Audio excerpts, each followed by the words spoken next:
अभी सासाराम के सदर अस्पताल में स्थित एमसीएच भवन के सामने खड़ा हूं। देखिए, ये एमसीएच भवन बनाया गया है मातृ शिशु अस्पताल। और इस अस्पताल को इसलिए बनाया गया है कि जो भी शिशु हैं, जो भी महिलाएं हैं, गर्भवती महिलाएं हैं, उनका सही तरीके से इलाज कराया जा सके और उनकी सुविधाओं को ध्यान में रखकर ही इसे अलग किया गया। पहले एक अलग भाग में ये चला करता था, लेकिन एक बहुत बड़ा बिल्डिंग इसलिए बनाया गया कि जो भी शिशु हैं या जो भी गर्भवती महिलाएं हैं, उन्हें इलाज में किसी तरह की कोई परेशानी न हो। लेकिन किस तरह से इस भवन को खिलवाड़ बना दिया गया है यहाँ के प्रबंधक के द्वारा या यहाँ के जो अधिकारी हैं उनके द्वारा, उसको मैं बताने के लिए यहाँ पर आया हुआ हूँ। सोचिए कि जहाँ पर गर्भवती महिलाएं इलाज कराने के लिए आती हैं, जहाँ पर छोटे छोटे बच्चे नवजात शिशु इलाज कराने के लिए आते हैं, इसी भवन में जो साइको विभाग है, जिसे मानसिक रोग विभाग भी कहते हैं, उसको शिफ्ट कर दिया गया है। आखिर मानसिक रोग विभाग को यहाँ पर शिफ्ट करने की जरूरत क्या थी? कहा यह जा रहा है कि यहाँ पर मानसिक रोग से ग्रसित मरीजों का इलाज होता है और जो मानसिक रूप से विक्षिप्त होते हैं, मानसिक रोग से ग्रसित होते हैं, उनकी स्थिति क्या होती है, वो किस तरह से लोगों के साथ बिहेव करते हैं, इस बात का भी अंदाजा नहीं है। और यही डर इस अस्पताल में इलाज कराने के लिए जो भी मरीज आ रही हैं, महिलाएं जो भी आ रही हैं, जो भी नवजात बच्चों को लेकर आ रही है, उनके मन में बना हुआ है। और उस डर को समझने का प्रयास न तो यहाँ के सीएस कर रहे हैं, न यहाँ के कार्यकारी अधीक्षक कर रहे हैं। और इसीलिए यहाँ पर जो भी महिलाएं आ रही हैं, जो भी गर्भवती महिलाएं इलाज कराने के लिए आ रही हैं, जो भी नवजात बच्चे आ रहे हैं, उन पर एक खतरा मंडराता हुआ दिखाई पड़ रहा है। मानसिक रूप से विक्षिप्त व्यक्ति के द्वारा अगर किसी महिला चिकित्सक के साथ कोई दुर्व्यवहार कर दिया जाता है तो इसकी जिम्मेवारी किसके ऊपर आएगी? मानसिक रूप से विक्षिप्त किसी व्यक्ति के द्वारा किसी नवजात शिशु पर हमला कर दिया जाता है तो इसकी जिम्मेवारी किसके ऊपर आएगी? आखिर सीएस क्या इतना भी नहीं जानते हैं कि जो मानसिक रूप से विक्षिप्त है उसकी हरकतें किस तरह से होती हैं, वो किस तरह से किसी को नुकसान पहुंचा सकता है? ये बातें उनके द्वारा क्यों नहीं सोची गई? और सीधे तौर पर इसी भवन में, देखिए, इसी भवन में इस मानसिक रोग विभाग को शिफ्ट कर दिया गया है। देखिए, यहाँ पर तमाम महिलाएं हैं, चाहे वो यहाँ पर पूछताछ काउंटर हो या जो भी चिकित्सक हैं वो महिला चिकित्सक हैं। और यहाँ पर इस विभाग को लाना कितना खतरा भरा काम है।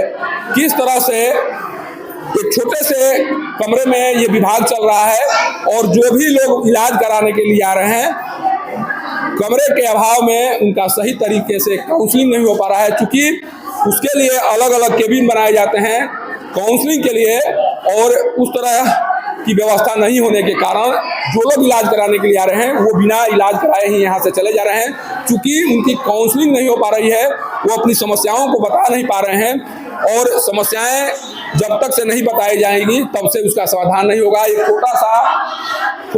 छोटे से कमरे में वो विभाग चल रहा है और मैं आपको तस्वीरों के माध्यम से दिखाने की कोशिश कर रहा हूँ। देखिए, किस तरह से एक छोटे से कमरे में मानसिक रोग विभाग को चलाया जा रहा है, ये मैं आपको सीधे तौर पर दिखाने की कोशिश कर रहा हूँ।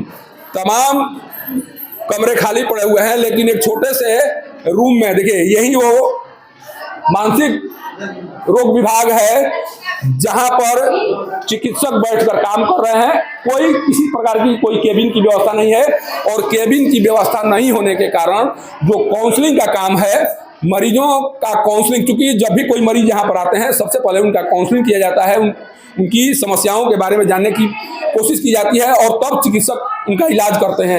लेकिन यहाँ पर आप देख सकते हैं कि कहीं पर भी कोई काउंसलिंग की व्यवस्था नहीं है, और काउंसलिंग की व्यवस्था नहीं होने के कारण कोई भी मरीज यहाँ पर आकर इलाज नहीं करा पा रहा है, कारण कि अपनी समस्या को बता ही नहीं पा रहा है। कुछ समस्याएं होती हैं जो सेपरेट तौर पर चिकित्सकों को बताई जाती है, बताने का प्रयास किया जाता है, और उन्हीं समस्याओं को खुले तौर पर कोई भी मरीज नहीं बता पा रहा है।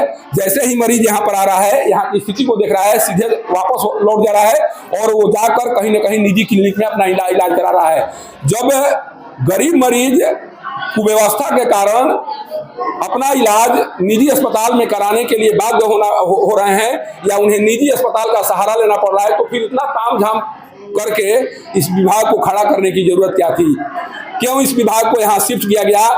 किन के आदेश पर शिफ्ट किया गया? और जिनके द्वारा आदेश दिया गया उनके द्वारा इन तमाम खतरों को क्यों नहीं देखा गया जो खतरे इस यूनिट को यहाँ शिफ्ट करने के बाद से मर्राते हुए दिखाई पड़ रहे हैं। महिला चिकित्सक डरी हुई हैं, नवजात शिशु को लेकर आने वाली मां डरी हुई हैं, गर्भवती महिलाएं डरी हुई हैं कि कब विक्षिप्त व्यक्ति के द्वारा उनके साथ दुर्व्यवहार कर दिया जाए, कब उनके साथ बदतमीजी कर दिया जाए, ये डर उनके मन में बना हुआ है। लेकिन जिनके द्वारा निर्णय लिया गया है उनके द्वारा क्यों नहीं सोचा गया। और जो आरोप लगाए जा रहे हैं उन आरोपों के अनुसार एनसीडी में यहाँ के कुछ अधिकारियों के चहेते लोग काम कर रहे हैं और उन्हीं की सुविधाओं को बेहतर बनाने के लिए उनके द्वारा इस तरह का निर्णय लिया गया है। अगर उनके चहेते वहाँ पर काम नहीं कर रहे होते तो शायद इस तरह का निर्णय नहीं लिया जाता, इस विभाग को यहाँ शिफ्ट नहीं किया जाता और ये खतरा यहाँ पर दिखाई नहीं पड़ता।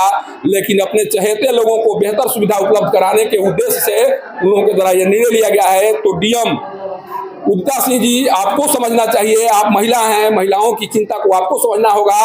अगर यहाँ के सीएस महिलाओं की चिंता को नहीं समझ पा रहे हैं, नवजात बच्चे की समस्या के बारे में नहीं जान पा रहे हैं, तो आपको हस्तक्षेप करना होगा और आपको यहाँ आकर देखना होगा कि किस तरह से जबरन इस विभाग को कहीं न कहीं अंधेरे के गर्भ में ढकेलने की कोशिश की जा रही है। और प्रत्येक माह जिस विभाग में 600 से ज़्यादा मरीज इलाज कराने के लिए आया करते थे, आज वो विभाग इसलिए सुना पड़ा हुआ है कि शिफ्ट करने के बाद मरीजों को उस तरह की सुविधाएं नहीं मिल रही है, जिन सुविधाओं के नहीं होने के कारण यहाँ पर मरीज आकर इलाज नहीं करा पा रहे हैं और ये विभाग पूरी तरह से मृत अवस्था में दिखाई पड़ रहा है।